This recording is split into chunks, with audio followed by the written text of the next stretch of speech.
Morning. मैं विकास sir आप सभी का वेलकम करता हूं। फिजिक्स में 25 ऑब्जेक्टिव का डोज हर रोज मिल रहा है। आज हम लोग वीडियो नंबर 8 तक पहुंच चुके हैं, तो हम लोग फिजिक्स में ऑब्जेक्टिव क्वेश्चन का वीडियो नंबर 8 पढ़ेंगे।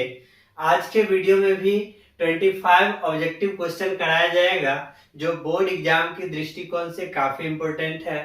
तो स्टार्ट करते हैं इसको। तो आज जो हमारा सबसे पहला क्वेश्चन है, वो क्वेश्चन आपको स्क्रीन पे दिख रहा है, तो इसको सॉल्व करते हैं।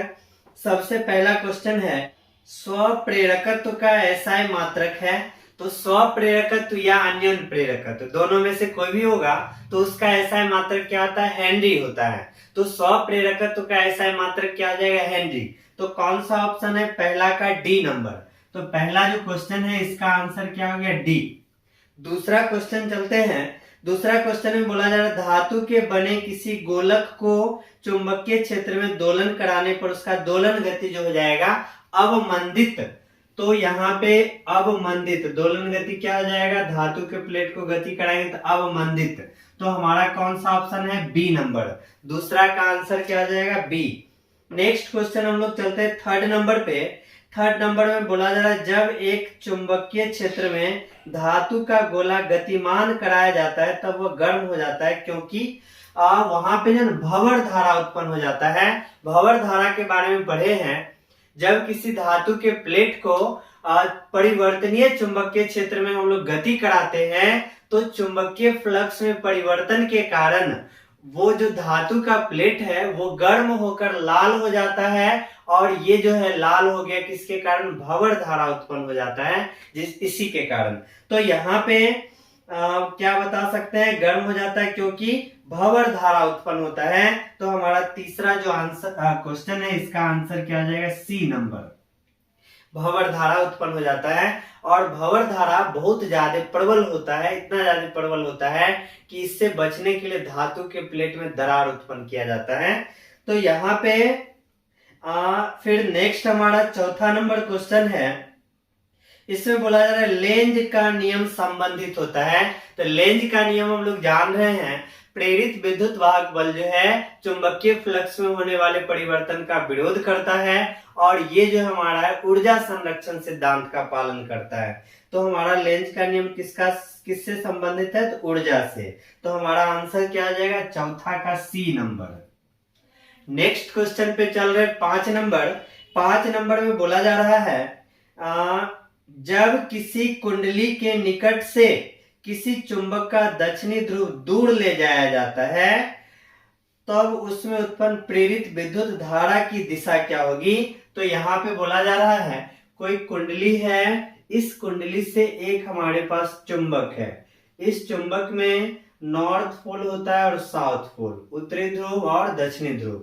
यहाँ पे कोई भी कुंडली है तो इस कुंडली में अगर धारा उत्पन्न हो रहा है तो यहाँ पे अगर ये चुंबक है तो यहाँ से बहुत सारा चुंबकीय बल रेखा हम लोग पढ़े हैं दक्षिणी ध्रुव में जाता हुआ नजर आ रहा है।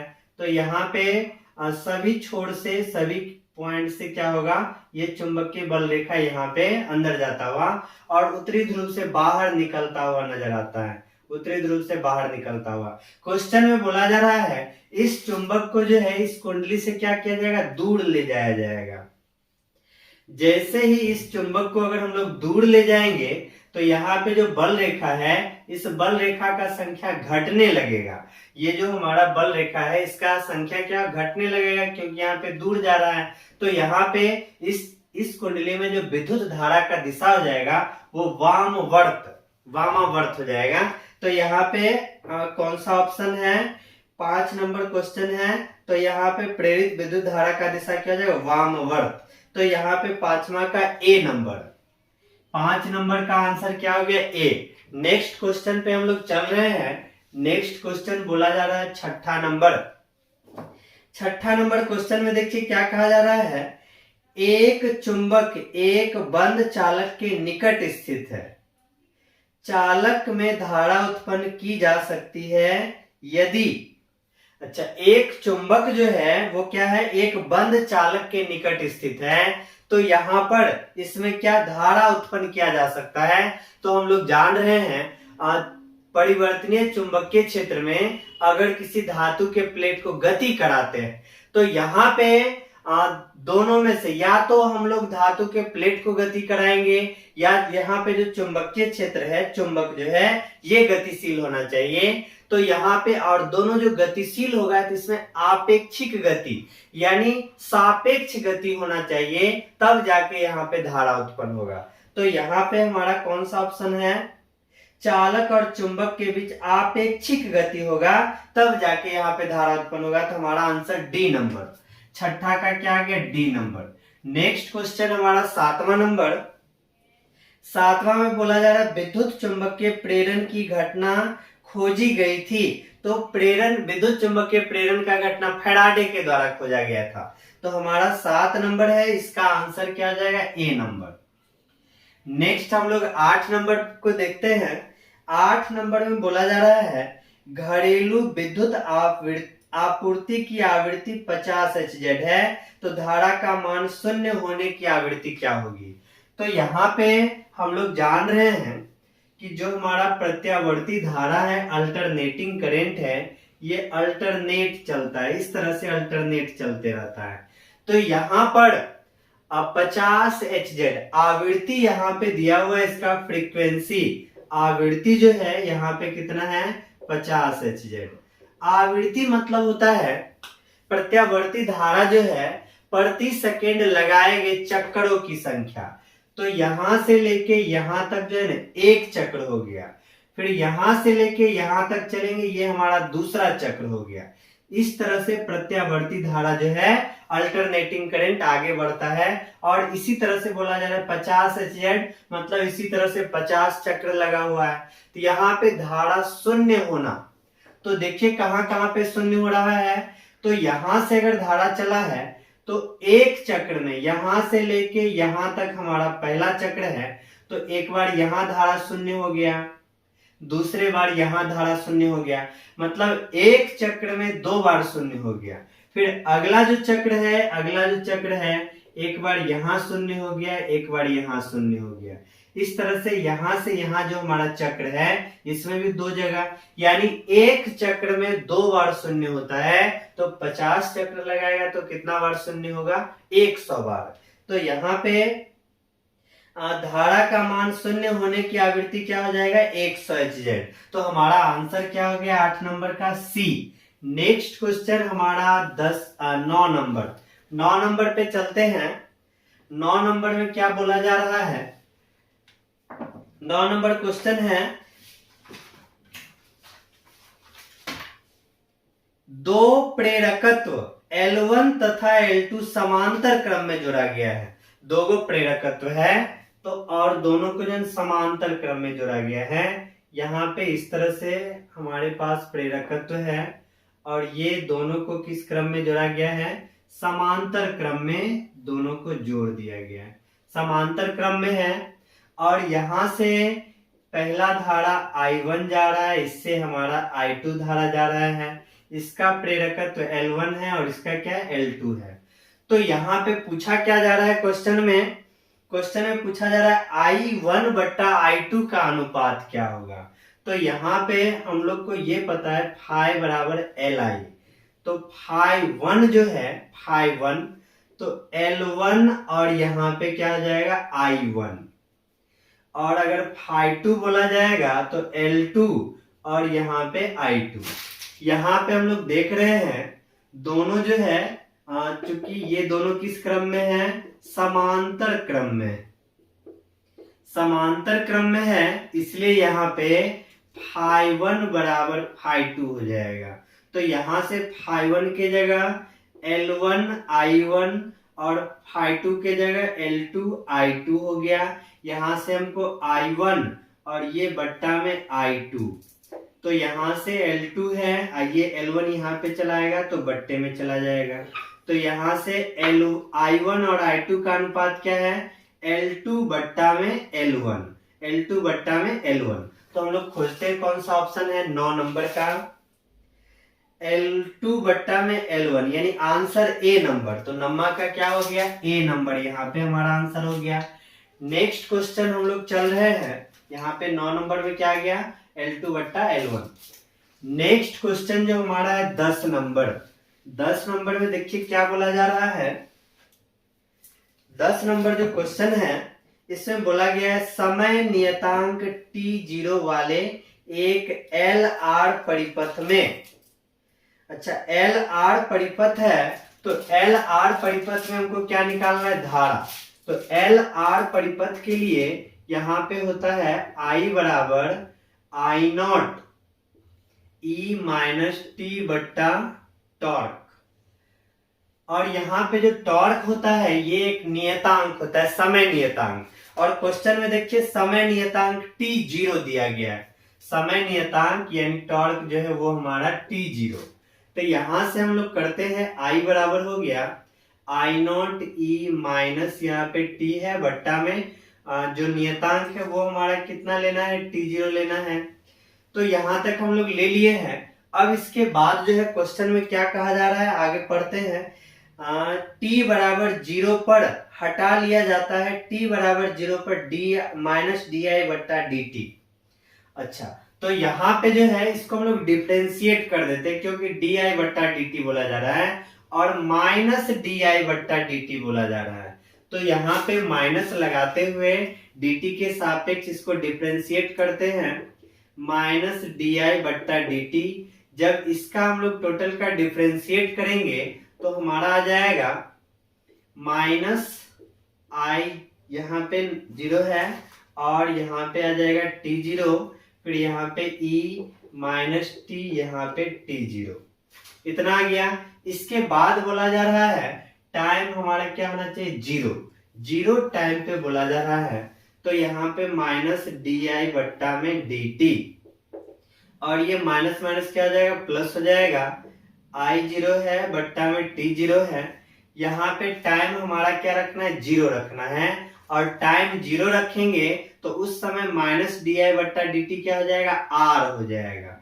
तो माइनस डी आई बट्टा डी टी r हो गया। और यहाँ पे जब हम लोग टाइम 0 रख देंगे तो ये टोटल का टोटल टर्म हमारा क्या हो जाएगा, 0 हो जाएगा। टोटल का टोटल टर्म 0 हो गया तो I0 बट्टा टी। हमारा इस कंडीशन में धारा का मान 0 होगा, धारा का मान 0 होगा। पूछा क्या जा रहा है क्वेश्चन में, क्वेश्चन में बोला जा रहा है धारा का मान जिस समय अंतराल में 0 होगा वह समय अंतराल पूछा जा रहा है। तो इस समय अंतराल में धारा का मान 0 हो गया और यहाँ पे जो समय अंतराल है वो t0 है, इसलिए हमारा आंसर क्या आ जाएगा, t0। कौन सा ऑप्शन है, यहाँ पे देखिए सी नंबर 10 नंबर का क्या गया, सी। नेक्स्ट क्वेश्चन पे हम लोग चलते हैं। 11 नंबर में बोला जा रहा है यदि 1 माइक्रोफैराड का एक आवेशित संधारित्र 10 मिली हेनरी के एक आदर्श प्रेरित्र के सिरों के बीच जोड़ा जाए तो आवेश के आवृत्ति दोलन की कोणीय आवृत्ति यहाँ पे पूछा जा रहा है। तो कोणीय आवृत्ति हम लोग को पता है ओमेगा बराबर 1 बट्टा रूट अंडर एल सी। यहाँ पे सबका मान रख देंगे, अपने आप कोणीय आवृत्ति निकल जाएगा। तो यहाँ पे L का मान देखिए कितना प्रेरक है, तो 10 मिली हेनरी, मिली मतलब होता है 10 के पावर माइनस 3 और कितना संधारित्र है, 1 माइक्रोफैराड। 1 माइक्रोफैराड है तो 1 माइक्रो मतलब होता है 10 के पावर माइनस 6। तो यहाँ पे जब हम कैलकुलेशन करेंगे तो यहाँ पे हमको रूट में आ जाएगा, यहाँ +1 है 6 3 9, तो हमारा 10 के पावर माइनस 8 हो जाएगा। जब इसको बाहर निकालेंगे 10 के पावर माइनस 4, जब ये हमारा ऊपर जाएगा तो 10 के पावर 4 आ जाता है। खोजते हैं कौन सा ऑप्शन है, 11 नंबर का हमारा 10 के पावर 4 यानी सी नंबर। 11 का हमारा आंसर क्या आ गया, सी। नेक्स्ट क्वेश्चन पे हम लोग चल रहे हैं। नेक्स्ट हमारा है 12 नंबर। 12 में क्या बोला जा रहा है, 12 में बोला जा रहा है L प्रेरकत्व, R प्रतिरोध, C संधारित्र की धारिता हो तो L बट्टा R तथा RC का विमीय सूत्र। तो सबका पहले हम लोग विमीय सूत्र निकाल लेते हैं। सबसे पहले हम लोग को पता है ये हमारा 12 नंबर क्वेश्चन है, फाई बराबर हम लोग जान रहे हैं LI। यहां से L बराबर हो जाएगा हमारा फाई बट्टा में I। और यहाँ हम लोग फाई पढ़ चुके हैं, B डॉट S, और यहाँ पे धारा हमारा I है। यहाँ पे चुंबकीय क्षेत्र है, चुंबकीय क्षेत्र का विमीय सूत्र जो है M T inverse two I inverse 1, ये बात हम लोग को पता है। और S हमारा क्षेत्रफल है, तो क्षेत्रफल का L स्क्वायर, और धारा का हमारा I होता है, तो यहाँ पे M L स्क्वायर हो गया, T इनवर्स 2 हो गया, I ऊपर जाएगा तो फिर यहाँ I इनवर्स 2, तो L का विमीय सूत्र पता चल गया। इसके बाद फिर हम लोग R का निकाल लेते हैं, R बराबर V बट्टा I हो गया, तो यहां से हमको R ही निकालना है। V हमारा विभव है, विभव का क्या होता है W बट्टा Q, और यहाँ पे I, तो कार्य वर्ग का विमीय सूत्र होता है M L square T inverse 2, आवेश का होता है IT, और यहाँ पे धारा का होता है I। तो यहाँ पे देखिए कितना आ रहा है, M आ रहा है, L स्क्वायर आ गया, T यहाँ पे ऊपर चला जाएगा तो इनवर्स 3 हो गया, दो गो I है ऊपर गया तो I इनवर्स 2, R का भी पता चल गया। अब इसके बाद हम लोग संधारित्र की धारिता C है, तो C बराबर पढ़े Q बट्टा में V, तो यहाँ पे Q है V यानी विभव, विभव की जगह W बट्टा Q होता है, और ये Q कहाँ चला जाएगा, ऊपर चला जाएगा। तो यहाँ पे जब हम लोग विमीय सूत्र निकालेंगे C का, तो आवेश का क्या होता है IT होता है, फिर दूसरे आवेश का भी IT हो गया, और यहाँ पे वर्ग का हमारा क्या हो जाएगा M L square T inverse 2।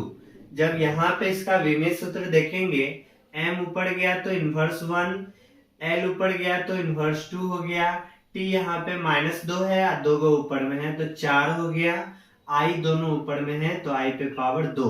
यहाँ पे क्वेश्चन में किसका किसका विमीय सूत्र बोला जा रहा है, L बट्टा R, L बट्टा R का निकालना है, तो L बट्टा R देखिए L का कितना निकला है, L का निकला है M L square T inverse 2 निकला है, और यहाँ पे I इनवर्स 2 निकला है, ये हमारा किसका निकला है L का। और R का कितना निकला है, R यहाँ पे हमारा आ चुका है M आ गया है, L स्क्वायर आ गया है, T इनवर्स 3 आ गया है, और I इनवर्स 2 आ गया है। यहाँ पे जब कैलकुलेशन करेंगे तो M कट गया, L स्क्वायर भी कट गया, T पे देखिए -3 है, ऊपर जाएगा तो +3, एगो T बच गया, I इनवर्स 2 भी कट गया, तो L बट्टा R का हमारा कितना आ गया, T निकल गया। अब इसके बाद RC का भी बोला जा रहा है, RC का बोला जा रहा है, तो R का देखिए कितना है, R का निकल चुका है हमारा, M है, L स्क्वायर है, T इनवर्स 3 है, और I इनवर्स 2 है। और C का देखिए, C का कितना निकला है, M इनवर्स 1 है, L इनवर्स 2 है, T पे पावर 4 है, और I पे पावर 2 है। सबका यहाँ पे गुना करेंगे, M है, M पे पावर -1 है तो M कट गया, L पे पावर -2 है, L पे पावर 2, ये भी कट गया, T यहाँ पे पावर 4 है, यहाँ -3 है तो एगो T बचेगा, I पे पावर 2 है, I पे पावर -2, ये दोनों भी कट गया, तो L बट्टे R का भी विमीय सूत्र T निकला है, और RC का भी विमीय सूत्र T निकला है। खोजते हैं कौन सा ऑप्शन है, तो यहाँ पे देखते हैं कौन सा ऑप्शन हो जाएगा, तो ऑप्शन नंबर डी में देखिए M0L0T, यानी M0L0 मतलब M और L है ही नहीं, T है, M0L0T, यानी हमारा आंसर क्या आ जाएगा, डी नंबर।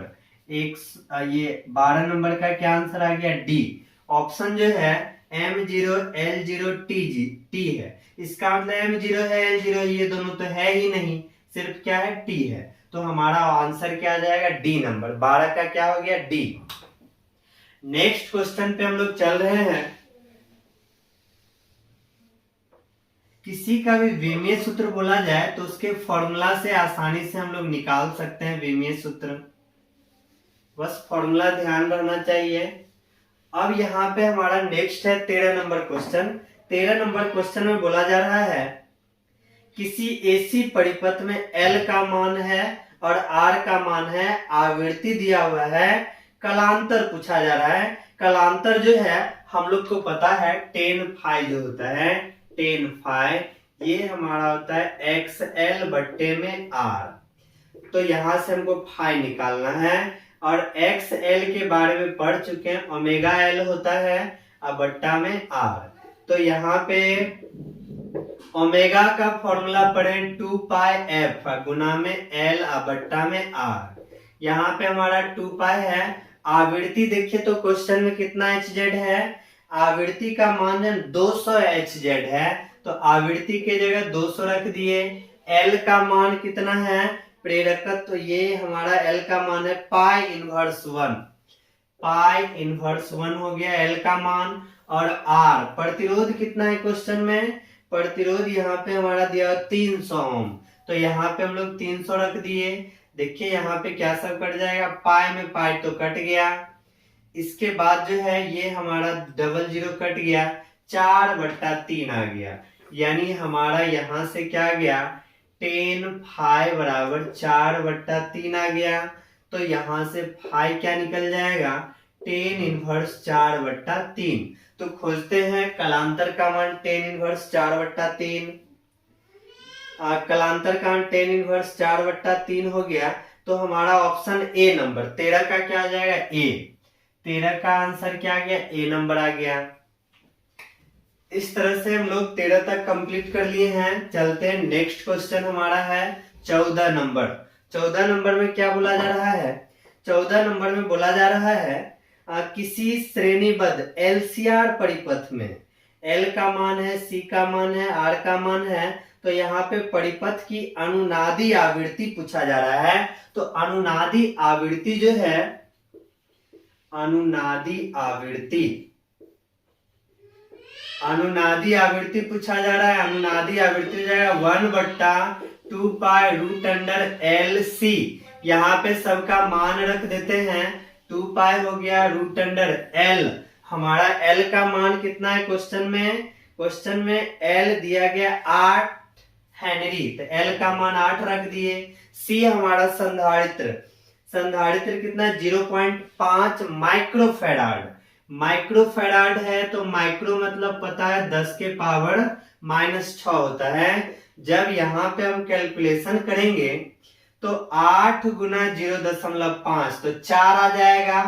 ये दोनों को गुना करने पे 4, 4 को बाहर लाएंगे तो 2 हो गया, 10 के पावर -6 है, इसको बाहर लाएंगे तो 10 के पावर -3 आ गया।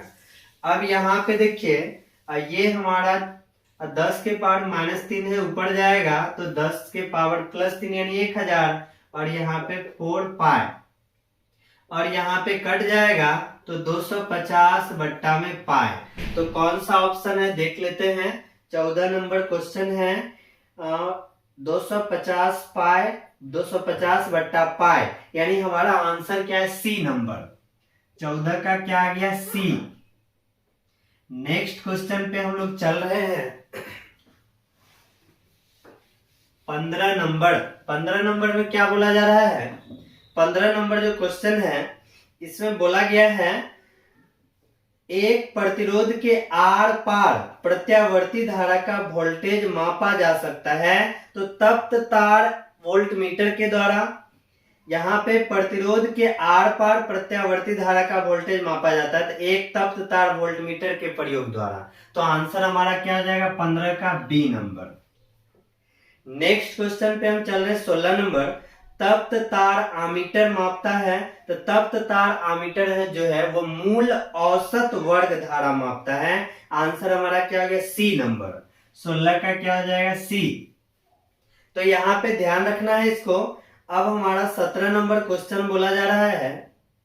17 नंबर क्वेश्चन में है एल आर परिपथ का शक्ति गुणांक। तो शक्ति गुणांक जो है, शक्ति गुणांक cos फाई जो होता है r बट्टा में z, और हमारा जो परिपथ है कौन सा परिपथ है एल आर परिपथ है। यहां से cos फाई हो गया, और यहाँ पे जो है हमारा r है, और z का मान हम लोग को पता है, z का मान होता है root under r square plus xc minus xl का होल स्क्वायर। तो हमारा देखिए परिपथ है क्या L है और R है, तो L और R को रहने देंगे, बाद बाकी 0 कर देंगे। तो R यहाँ पे हो गया, रूट अंडर है R स्क्वायर है, प्लस L को और R को रहने देंगे, XC को 0 कर देंगे, तो XL का स्क्वायर, तो XL का स्क्वायर यहाँ पे आ गया। अब यहाँ पे R बट्टा में R स्क्वायर है, रूट अंडर है, XL की जगह हम लोग पढ़े हैं ओमेगा L, तो यहाँ पे क्या आ जाएगा ओमेगा स्क्वायर L स्क्वायर। तो R बट्टा root under R square plus omega square L square खोजते कौन सा ऑप्शन है, तो ऑप्शन नंबर बी में हमको नजर आ रहा है। तो ऑप्शन नंबर बी यानी 17 का आंसर क्या आ जाएगा, बी नंबर। यहाँ पे ध्यान रखना है एल आर परिपथ है, तो एल और आर रहने देंगे, बाद बाकी को 0 कर देंगे। तो यहाँ पे 17 नंबर हो गया। फिर नेक्स्ट क्वेश्चन हमारा 18 नंबर। 18 में क्या बोला जा रहा है, 50 ओम का एक प्रतिरोधक 15 वोल्ट के किसी 2 लीटर के साथ जोड़ा गया। यदि 2 लीटर की आवृत्ति 50 एचजेड तथा 100 एचजेड पर समंजित की जाए तो परिपथ में प्रवाहित धारा का अनुपात। यहाँ पे जो हमारा 2 लीटर है, इस 2 लीटर में प्रतिरोध जो है वो कितना है, 50 ओम है, प्रतिरोध 50 ओम है, और यहाँ पे इसका आवृत्ति कितना है, 50 एचजेड है, 50 एचजेड है। तो यहाँ पे देखिए धारा के मान में क्या परिवर्तन आएगा, जब यहाँ पे आवृत्ति 50 एचजेड है तो यहाँ से धारा जा रहा है, तो प्रतिरोध का मान यहाँ पे नियत है 50 ओम है। तो प्रतिरोध अगर धारा का आवृत्ति 50 एचजेड है, फिर भी ये उतना ही धारा का विरोध करेगा। अगर इसकी आवृत्ति 100 एचजेड कर दिया जाए तो फिर भी धारा का मान जो है ना वही रहेगा। तो यहाँ पे धारा का अनुपात सेम हो जाएगा। तो यहाँ पे हमारा जो है 18 नंबर क्वेश्चन है, तो प्रवाहित धारा का अनुपात सेम यानी समान रहेगा। तो 18 का ए नंबर आ गया। यहाँ पे ध्यान रखना है, इसके जगह अगर हम लोग प्रतिरोध के जगह संधारित्र या प्रेरक जोड़ देते तो वहां पे चेंज हो जाता है, लेकिन यहाँ पे प्रतिरोध रहेगा तो धारा का मान यानी धारा का अनुपात क्या रहेगा, समान रहेगा। यहाँ पे आवृत्ति बढ़ाने घटाने से कोई फर्क पड़ेगा नहीं। अब हम लोग नेक्स्ट क्वेश्चन 19 नंबर पे चलते हैं। 19 नंबर में बोला जा रहा है LCR परिपथ में ऊर्जा का क्षय होता है। तो LCR परिपथ में ऊर्जा का क्षय प्रतिरोध में, तो हमारा आंसर बी नंबर। 19 का क्या आ गया, बी नंबर। नेक्स्ट क्वेश्चन हम लोग 20 नंबर पे चल रहे हैं। 20 नंबर में बोला जा रहा है यदि किसी प्रत्यावर्ती धारा परिपथ की यथार्थ और आभासी शक्ति PT तथा PA हो तो शक्ति गुणांक PT बट्टा PA। तो हमारा ऑप्शन ए नंबर 20 का क्या आ जाएगा, ए।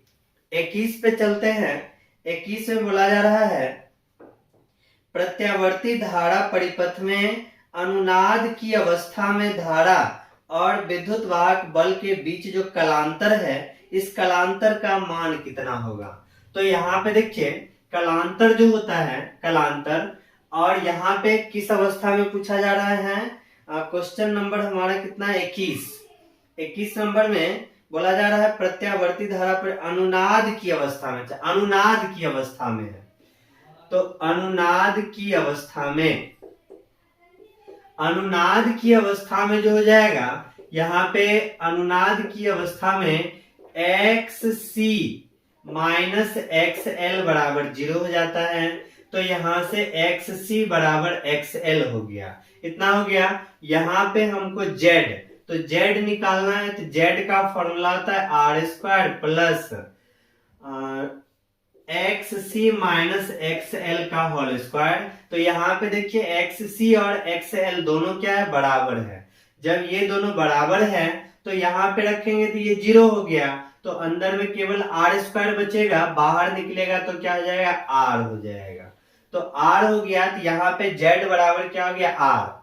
तो यहाँ पे कलांतर पूछा जा रहा है। तो हम लोग पढ़ चुके हैं कि प्रत्यावर्ती धारा परिपथ में जब केवल और केवल प्रतिरोध होगा तो वहां पे विद्युत वाहक बल और विद्युत धारा दोनों समान कला में, यानी यहाँ पे इसका जो है 0 हो जाएगा। 21 नंबर क्या आ जाएगा 0 हो जाएगा, कलांतर यहाँ पे क्या आ जाएगा 0। 21 का क्या आ गया सी नंबर। ये पढ़ चुके हैं, प्रतिरोध रहता है तो वहां पे कलांतर, विद्युत वाहक बल और विद्युत धारा जो है वो समान कला से निकलता है, यानी यहाँ पे कला में अंतर क्या होता है 0 होता है, 0 होता है। 22 नंबर क्वेश्चन में देखते हैं। 22 नंबर में बोला जा रहा है एलसीआर परिपथ में धारा, एलसीआर परिपथ में धारा जो होता है वो आवृत्ति पर निर्भर करते हुए वोल्टेज से आगे पीछे। एलसीआर परिपथ है तो यहाँ पे हम लोग पढ़ चुके हैं π/2 कला में आगे भी होता है पीछे भी होता है, समान कला में भी जाता है, यानी आगे पीछे दोनों यहाँ पे संभव है। तो यहाँ पे आवृत्ति पर निर्भर करते हुए वोल्टेज से आगे पीछे रहता है, यानी हमारा आंसर क्या आ जाएगा सी नंबर। 23 नंबर क्वेश्चन में बोला जा रहा है प्रत्यावर्ती धारा परिपथ में यदि धारा एवं वोल्टेज के बीच कलांतर फाइ हो तो धारा का वाटहीन घटक, तो वाटहीन घटक जो होता है आई साइन फाइ हो जाएगा। कौन सा ऑप्शन है हमारा बी नंबर, तो 23 का क्या आ गया बी। नेक्स्ट क्वेश्चन हमारा 24 नंबर। 24 में बोला जा रहा है प्रत्यावर्ती धारा तथा विद्युत वाहक बल के बीच फाइ कोण का कलांतर हो तो शक्ति गुणांक, यहाँ पे शक्ति गुणांक जो होता है कॉस फाइ, हम लोग पढ़ चुके हैं शक्ति गुणांक कॉस फाइ, तो आंसर हमारा क्या आ जाएगा डी नंबर। 24 का क्या आ गया डी नंबर। नेक्स्ट क्वेश्चन हमारा 25 है एलसीआर श्रेणी क्रम में ओमेगा कोणीय आवृत्ति का एसी स्रोत जुड़ावत शिखर मान का महत्तम मान होगा। तो एलसीआर परिपथ के लिए हम लोग पढ़े हैं महत्तम मान के लिए क्या होता है XC बराबर में XL होता है। महत्तम मान के लिए जब हमारा सर्किट क्या है LCR है, LCR सर्किट में पढ़े हुए हैं x महत्तम मान के लिए XC बराबर XL और XC जो पढ़े हैं 1/ओमेगा C और XL का मान क्या पढ़े हैं ओमेगा L पढ़े हैं। ओमेगा को यहाँ भेज देते हैं, L को यहाँ ले आते हैं।